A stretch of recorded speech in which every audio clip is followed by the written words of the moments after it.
Bueno, primero quiero agradecerles a todos y a todas por haber venido, a Ictami por insistirme hace algunos meses en esta idea de venir al Bolsón, que he venido muchas veces y por supuesto tengo muchísimo cariño por este lugar y por su gente.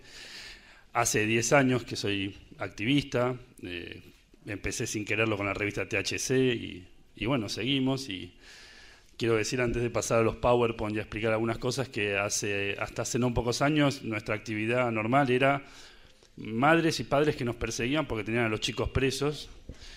Ahora se sumaron madres y padres que quieren aceite, por lo tanto no damos más. O sea, entre la gente que tenemos presa, entre la gente que ahora quiere probar el cannabis medicinal porque también es aflorado y ustedes imagínense que cuando te transformas en una referencia, vas a trabajar y si viene uno, che, no tenés semilla, y viene otro, che, el fin de semana, tenés un porro, y así, che, un amigo lo metieron en cana, o uno cayó en el aeropuerto, y ahora, bueno, tengo a la abuela, al tío, que no tenés un aceite.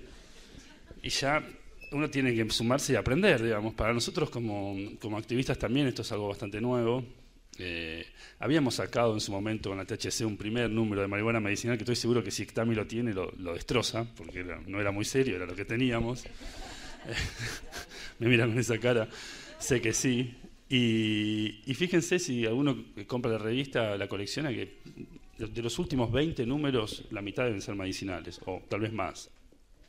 Yo creo que eso habla un poco de lo que está pasando y lo que son los actores nuevos en esta discusión, ¿no? Que es el derecho a la salud. Aunque uno puede entenderlo más ampliamente. Ahora sí voy a pedir PowerPoint, vamos a apagar las luces. Voy a hacerles un recorrido y montarles un poco en qué anda la situación real, la rosca, como se suele decir. ¿Qué es la rosca y qué tenemos en la pelea? A mediados de este año, exactamente el 8 de junio, el ANMAT hizo una primera evaluación ultra rápida con metaestudios, es decir, investigando estudios ya existentes, y dictaminó que había beneficios comprobados en el tratamiento del dolor, la esclerosis múltiple, la reducción de náuseas y vómitos por el tratamiento con quimioterapia, que esto se sabe hace muchísimo, y en epilepsia refractaria. Esto fue importantísimo porque esto fue el primer reconocimiento de una agencia estatal, la Agencia Nacional de Medicamentos y Tecnología Médica, reconociendo que había estudios que avalaban mejorías. En algunos casos la mejoría era muy importante, en el caso de la reducción de náuseas y vómitos era evidente, y esto lo sabemos a partir de los pacientes con HIV y con cáncer terminal. Siguiente. En el medio, por supuesto, que pasaron 1.500 cosas, no es que pasó poco, sino que llegamos al Congreso. El ANMAT, ahí lo tienen.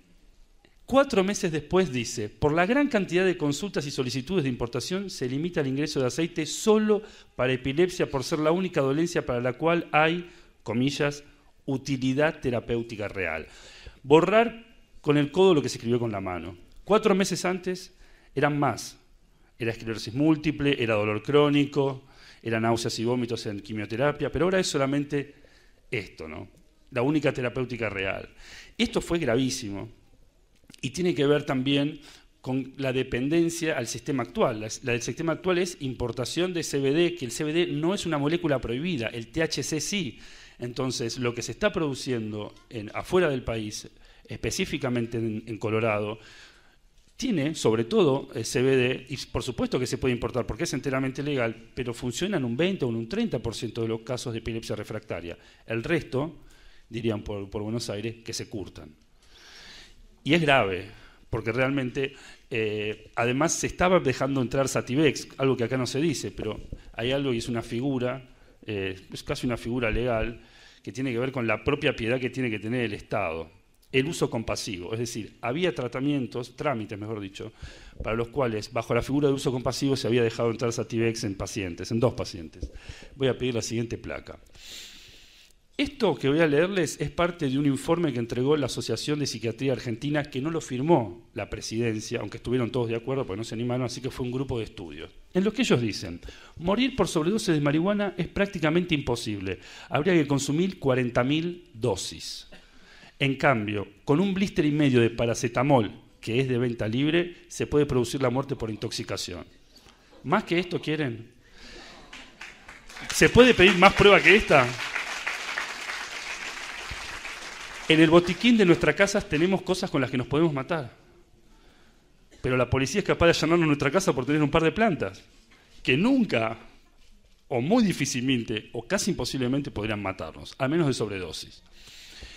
Este dictamen tiene algo muy interesante, que por ahí es una faceta nueva, pero también este dictamen reconoce que el cannabis se está utilizando con éxito como droga de salida en usuarios que consumían, por ejemplo, pasta base o cocaína. Se hizo en Uruguay, se hizo en Colombia ya a nivel estatal, en Bogotá, en verdad, a nivel municipal, y no es una utilidad menor, para nada. Piensen, y esto es algo que siempre trato de remarcar, que la puerta de entrada a las drogas duras no es la marihuana, es el dealer. Es el dealer el que te pone otras drogas sobre la mesa. No es que vos fumás marihuana y de pronto decís, upa, quiero fumar pasta base. De la misma forma que no tomás Coca-Cola y querés salir a robar. Entonces, las cosas como son. Esto es importante también aclararlo. Siguiente, por favor. ¿Dónde se está legislando ya o ya hay legislación? Uruguay, Colombia. Colombia es tal vez el modelo que quieren usar, creo yo, en Argentina, al menos el gobierno, que es empresas privadas, bajo ningún concepto autocultivo. Solamente empresas privadas, nacionales o extranjeras. México, Canadá, que permite el autocultivo y también el cultivo solidario, que va a explicar después ICTAMI qué significa, y el cultivo cooperativo también, aunque en algún momento lo había sacado. Canadá es el país con más experiencia, creo yo, en el seguimiento de pacientes en uso medicinal. Varios países europeos, donde lo que se está vendiendo sobre todo es Sativex, y sintéticos, pero sigue siendo cannabis. Israel, que esta vez es el país donde más se ha desarrollado científicamente este asunto, y hace muy poquito también Australia. La mitad de los estados en Estados Unidos también tienen cannabis medicinal. Y lo más importante es que lo votó la gente. Esto no viene de arriba. Acá no hay políticos o políticas que dicen, che, esto puede funcionar y lo proponen. Generalmente somos nosotros, pacientes, activistas, los que en criollo rompemos las bolas para que esto se dé, digamos. Este es un informe de 2016, es un estudio científico sobre cómo manejar el dolor en cáncer, y dice que los datos de ensayos controlados sugieren que el dronabinol, nabilona y nabiximols, todos estos son cannabinoides farmacéuticos, así como el cannabis fumado, ahí debería decir inhalado, es decir, vaporizado, pueden ser útiles como analgésicos para múltiples propósitos en pacientes que se encuentran en cuidado paliativo. Es uno de los primeros reconocimientos que vi cuando hablamos de opioides. Ustedes tienen que entender que muchas personas que consumen hoy tramadol o otro tipo de derivados del opio, de la morfina, tienen problemas, tienen mareos, no van al baño, no pueden hacer muchas de sus cosas porque realmente es un medicamento fantástico. Por supuesto que sin opioides no sé qué sería de este mundo, no sé qué podría ser una guardia sin morfina. Hay gente que si no tuviera morfina se moriría simplemente del dolor, no podría soportar el dolor. Pero cuando hablamos de pacientes crónicos que usan crónicamente este tipo de medicación, tenemos que hablar de toxicidad, tenemos que hablar de efectos colaterales que a veces son grandes, más allá de la propia dependencia que genera la sustancia, de la cual por supuesto se puede salir. Siguiente, por favor. Esta chiquita sí que... Esto está en el mismo estudio, y esto muestra la gran hipocresía incluso en la investigación médica. Dice, dada la ilegalidad del cannabis y las diferencias en las concentraciones de cannabinoides en las variedades de cannabis, la incapacidad para estipular, saber o ajustar la dosis tomada por el paciente, la falta de información sobre posibles interacciones fármaco-fármaco y las preocupaciones teóricas acerca de la infección y el riesgo de cáncer en los fumadores de cannabis, es razonable evitar recomendar su uso. Sin embargo, en los pacientes que experimentan síntomas refractarios a las terapias convencionales, es decir, a que no le funciona la terapia convencional, o informan utilizando cannabis que utilizando cannabis se han beneficiado, también es razonable aceptar su decisión de utilizarlo. Fíjense la contraposición. ¿Qué está diciendo este estudio? Bueno, es ilegal, no tenemos prueba de nada, no lo recomendemos. Ahora, si viene el paciente y dice que le hace bien, tampoco le podemos decir que no lo consuma. Y digo, en el medio de todo esto, ¿cuándo van a investigar? Nunca. Digo, si el paciente dice que le hace bien, que lo siga tomando. Ahora, digo, al médico, al científico, no dice, che, pero ¿no habrá que investigar si le hace bien? No, deja, que si le hace bien, suerte. Esto es lo que está pasando hasta hoy, y estos son estudios internacionales fuertes, donde todavía tenemos esta lógica de que, bueno, es ilegal, entonces cuando alguien la legalice veremos. Y acá quiero poner un ejemplo Y por eso me parece que este panel es importantísimo por la cantidad de médicas y médicos que tenemos acá. Esto es algo, para mí, es la primera vez que lo veo en años de viajar y viajar y dar charlas. Nunca hay, siempre estamos con jueces, fiscales, defensores, abogados, estamos llenos. Los cuervos entraron rapidísimo en el negocio. El resto nadie quería jugarse, ¿viste? No, y los médicos menos. Nosotros somos serios, no somos como los jueces, que sabemos, hay de todo. Nosotros nos metemos gente en cana, les salvamos la vida. Entonces, la verdad que... Y la gran discusión de no aceptar el consumo en los pacientes para tratarlos. Entonces es como, bueno, cuando te cures, vení y yo te trato. Cuando dejes de consumir, vení y yo te trato. Tenemos estas cosas y realmente son peligrosas porque además dañan la salud. La abstinencia como único modelo terapéutico genera daños. Tiene que haber más modelos y eso es la reducción de daños y eso es lo que en algún punto inventaron los suizos y que hoy también tenemos acá y para lo que el cannabis también sirve. Como droga de salida del alcohol, como droga de salida del tabaco, como droga de salida de la cocaína. Es una sustancia de salida. Y eso también hay que aprovecharlo y eso es muy importante. Por favor, la siguiente placa. A más de 50 años de la Convención de 1961, que es la convención que prohibió las 3 plantas de los continentes pobres. El arbusto de coca, el cannabis y la amapola. En la revisión de las políticas del régimen de fiscalización de drogas de la ONU de abril pasado, se advierte que la disponibilidad de opioides para el alivio del dolor y el sufrimiento sigue siendo escasa o nula en muchos países del mundo. Esto nos demuestra por qué tenemos que proteger el autocultivo de cannabis. Porque esta convención, uno de sus principales objetivos, al igual que las primeras convenciones sobre opio, en 1910, 11, 1912, eran prohibir el opio, pero permitir el uso médico, y no solamente permitirlo, soportarlo, es decir, asegurar que iba a haber opioides legales en los hospitales. Había que asegurarlo, con doble, con triple receta como es hoy, pero había que asegurarlo. Y sin embargo ni siquiera se puede asegurar un mercado legal de opio, en el cual en Estados Unidos tenemos millones de personas adictas a la codeína, ya lo habrán visto en Doctor House, eso pasa, y es así. Y sin embargo en los países pobres hay gente que se muere de dolor, hay gente que tiene cáncer terminal y ni siquiera tiene morfina.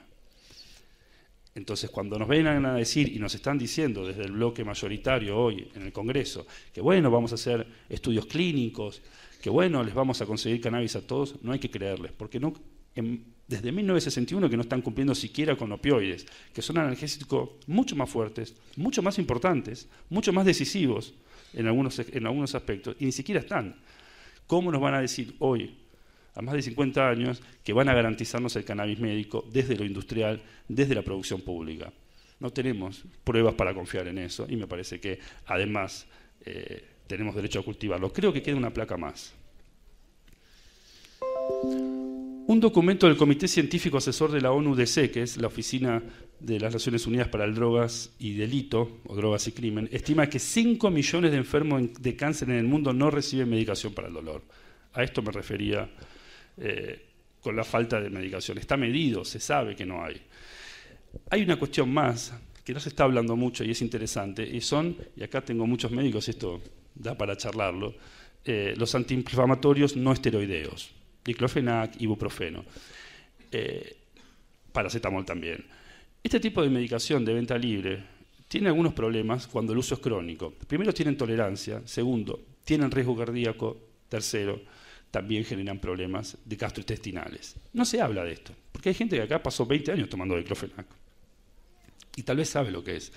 Y el daño a los riñones también es bastante grande. En comparación, el cannabis podría barrer con todo esto, tranquilamente, porque el cannabis no tiene una hepatotoxicidad tan grande como muchos de estos medicamentos que los compramos en la farmacia. Y muchas veces no hablamos de esa comparación. A mí me parece que la comparación con opioides es muy clara. Hay un fallo judicial del año pasado de un paciente con HIV al cual se le daba metadona, que es un opioide de largo alcance, muy valioso para el tratamiento de heroinómanos, para sacarlos, para darles mantenimiento, para mantenerlos puestos si se quiere, pero no con un pico plasmático, es decir, con un subido, bajada, subida, bajada, que sería inyectarse en la calle, ¿no? Sin embargo, este muchacho con la metadona no le estaba yendo bien.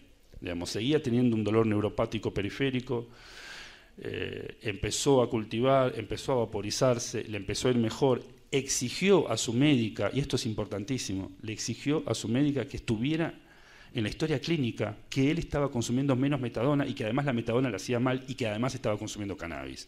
Esa fue la prueba determinante del caso, porque este muchacho, que además es activista, se plantó en un hospital y dijo: ustedes me dan cannabis o yo lo cultivo, pero de alguna forma esto lo tenemos que solucionar. Yo no puedo seguir dependiendo del mercado negro, me hace bien, pero esto es un medicamento ya, o sea, es una terapia más eficaz a la terapia convencional. Ganó. El juez determinó que el Estado porteño tenía que hacer investigaciones, o por supuesto que la Ciudad de Buenos Aires apeló, porque le interesa muchísimo la salud de sus pacientes, de eso no tenemos ninguna duda. Creo que alguna placa más queda. No, podemos encender ahora. Lo último que quiero decirles es que hay fallos en la justicia. Hay un fallo hace 10 años, una mujer la allanaron, una usuaria medicinal, con un ano contra natura, con un padecimiento muy grave, que se había empezado a animar a cultivar. Le rompieron toda la casa y le secuestraron una piedra de paraguayo. Ustedes saben lo que es el paraguayo, es marihuana prensada traída del Paraguay, ninguna medicina. Y la Cámara Federal porteña dictaminó que ella no podía dejar de cuidar su salud para cumplir con una ley que ni siquiera estaría infringiendo, porque la ley de drogas habla de la trascendencia a terceros, de hacer un daño a otro. Si vos te estás consumiendo sustancias, ¿qué daño le estás haciendo a otro? El daño te lo estás haciendo vos, en todo caso. Y que el derecho a la salud, incluso a la salud individual, estaba por encima de lo que la ley quiere reprimir, que es la mera posibilidad de una trascendencia a terceros. Ese argumento es muy fuerte y creo que una de las cuestiones más importantes para empezar a avanzar, yo quería hablar hoy de Mamá Cultiva, pero creo que tuvimos un Papá Cultiva, 2 Papá Cultiva, no sobra. Mamá Cultiva, saben, es una asociación que nació en Chile, que llegó a Buenos Aires, que desde la revista THC apoyamos y también en parte armamos, y que dice más o menos lo que has dicho vos, que están envenenando a sus hijos con medicación legal hace años, y que ahora vengan y les digan que los están drogando con marihuana les causa risa. Dice, hace años que lo vengo drogando con cosas 20 veces más fuertes. Como me dijo una vez una mamá, yo nunca podría tomar un medicamento que le daba a mi hijo, pero yo sí puedo tomarme una gota de cannabis. De hecho, antes de darle cannabis, lo probé yo, porque tenía miedo que le podía hacer. Entonces, eso tenemos como muy en claro el tema de la toxicidad. Quiero insistir con este punto. Hay antecedentes legales, hay otras provincias además de Chubut, Córdoba está estudiando este tema, Santa Fe está estudiando este tema, la provincia de Buenos Aires está estudiando este tema, a nivel local, General La Madrid ya tiene un visto bueno y está esperando poder cultivar. Hay cola para empezar a trabajar con esto. Lo que pasa es que las leyes son federales y lo que tiene que cambiar es una ley federal o un decreto del presidente bajando al THC de la lista de peligrosidad, que es lo que hizo Bachelet en Chile, y por lo cual también se puede presionar. Lo que hay hoy en el Congreso es simplemente un dictamen de mayoría que solamente permite la investigación y que promete producción pública. Hay funcionarios que vinieron cuando se estaba dictaminando y que dijeron que en 3 meses iban a tener aceite para todos. En 3 meses. En 3 meses ni cosechaste. Pero bueno, en 3 meses. No llegaste ni a secar ni a curar una planta, pero bueno, de los frutos de esa planta. Así de serio está lo otro, digamos, en el sentido de lo que ha hecho el oficialismo, que ha intentado poner en caja esta discusión, digamos, ¿no? Decir, bueno, ¿cuántos madres son? En el Ministerio de Seguridad, Mamá Cultiva le dijeron, tranqui, a usted no la vamos a meter presas. Bueno, bárbaro, por mí me salvé yo. El problema es que estas madres, y también padres, fueron ayudados por muchas personas que cultivan. Y lo que están haciendo, a diferencia de tal vez otras organizaciones, es no soltarle las manos. Porque dicen, no, bueno, ahora que ya está, ahora me van a dar el aceite, listo, el cultivador que se lo lleven detenido, a mí qué me importa. A mí ya la mano me la dio. ¿Viste? Ahora el Estado me dará. No cayeron en esa trampa, no pensaron individualmente. Porque además es lo que se dijo acá, esto es una fitoterapia, una terapia con plantas, entonces hay que buscar plantas, hay que buscar combinaciones. Ahora Ictami les va a contar un poco de qué se trata en profundidad y también la idea es que ustedes puedan hacer las preguntas que quieren. Hoy tenemos ese dictamen en el Congreso de mayoría, tenemos un dictamen de minoría que involucra al kirchnerismo, al FIT, al Frente de Izquierda de los Trabajadores, que involucra al Partido Socialista, que involucra a Libres del Sur, es decir, a casi todo el arco de la oposición, y un tercer dictamen del Frente Renovador, al que nosotros cariñosamente le decimos el Frente Refumador, y no tiene nada de fumador Massa, ¿no? Estoy casi seguro. Sin embargo, esos 3 dictámenes van a bajar y lo que creemos que vamos a poder hacer es, en el medio del debate, lograr que el autocultivo conste en la ley. Eso es todo lo que podemos hacer. Si solamente sale una ley de investigación clínica, Vamos a aprovechar esa ley, vamos a pedir que se haga esa investigación y que no ser puestos en caja. Y más allá de todo eso, como bien se dijo acá, hay que asociarse, hay que hacer clubes de cultivo para fines medicinales, no hay que estar solos, no hay que aislarse, es peor, porque si vas detenido no se entera nadie, si tenés un problema no se entera nadie, no todo el mundo puede cultivar, entonces es interesante ser solidarios, apoyar al que sabe cultivar y generarle un sueldo, generar una economía en blanco. Un sueldo no es ganancia. Un sueldo no es ganancia. Uno puede tener una asociación civil, como hay miles, donde hay una secretaria, un secretario, donde hay trabajadores, y se les paga un sueldo. Eso no es profit, eso no es una empresa privada. Es importante hacerlo, compartir los gastos, generar modelos, generar cohesión, estar juntos, tener carnets. En Necochea hoy hay un club que tiene personería jurídica y tienen carnets. Y parte de ese club, uno de sus objetivos es hacer aceite y donarlo gratuitamente a pacientes que lo necesitan, y ya lo hicieron. ¿Y saben qué? Es ilegal. Dar sustancias a título gratuito es ilegal. Todo es ilegal. Pasarle el porro que tenés al lado es ilegal también. Así de dura es la ley. Pero bien se dijo acá, vamos de la legitimidad a la legalidad. Legitimidad es esto, es que estemos todos nosotros acá, un sábado, cuando ya deberíamos estar destapando cerveza y picando queso, estamos acá, sentados, charlando, informándonos. Eso es legitimidad. Y acá no todos somos consumidores, y no todos somos cultivadores, y sin embargo estamos acá porque nos interesa. Legitimidad hay. Lo que hay que hacer ahora es hacerlo legal. De arriba no va a llover nada.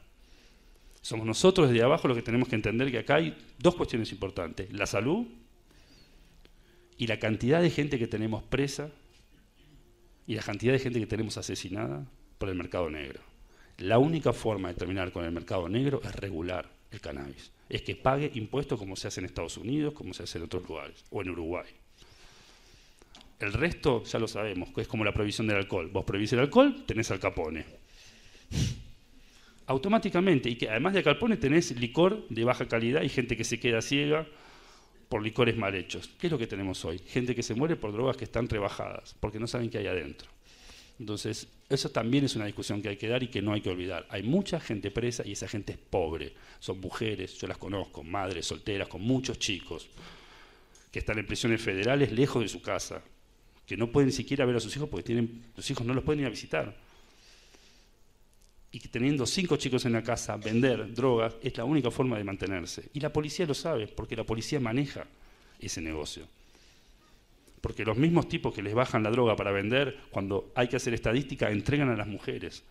Porque la misma opresión patriarcal que se vive en este país y en el mundo, en el tráfico de drogas también existe. Por eso son las mulas las que van presas, por eso son mujeres bolivianas las que terminan en las cárceles del norte argentino. Mujeres también, madres de familia que dejan a sus hijos solos, que después terminan institucionalizados. Y no llevan armas, no matan a nadie, y venden una droga que la consumen nuestros hijos cuando van los fines de semana. Pero bueno, si cae uno de nuestros hijos, pobrecito, poner un abogado, los derechos individuales. Cuando esa mula queda allá atrás, 4 años de condena, 8 años de condena, no lo sabe nadie. Y los chicos de esa mujer, que quedan a la guardia, a la buena de Dios, tampoco lo sabe nadie. Esa gente está silenciada. Lo mismo que todos los chicos, los soldaditos que tienen un tiro en la cabeza y están muertos en Rosario. Son más de 150 al año. Y la vida de esos pibes no vale nada. No vale menos de lo que venden en la calle. Entonces, esto también es un aspecto que tenemos que tomar conciencia, porque no es que, bueno, el que vende es uno malo, es un narcotraficante. El narcotraficante es el que lava dinero, el que asegura partidas, mayormente policías, aduaneros, con contactos políticos. Esos son los verdaderos traficantes. Si uno sigue al dinero, va a llegar a los bancos. Si uno sigue la sustancia, la droga, va a llegar a esa pobre mujer que vende en la villa. Nunca siguen al dinero, nunca. Siempre siguen la droga. Así estamos hace años. Entonces, esta consecuencia es algo que realmente siempre quiero contar cuando doy charlas, porque no lo sabemos. Mucha gente de nosotros no sabemos quién está preso. Y hay gente presa y hay mucha gente presa. Quedo para las dudas más tarde. Gracias.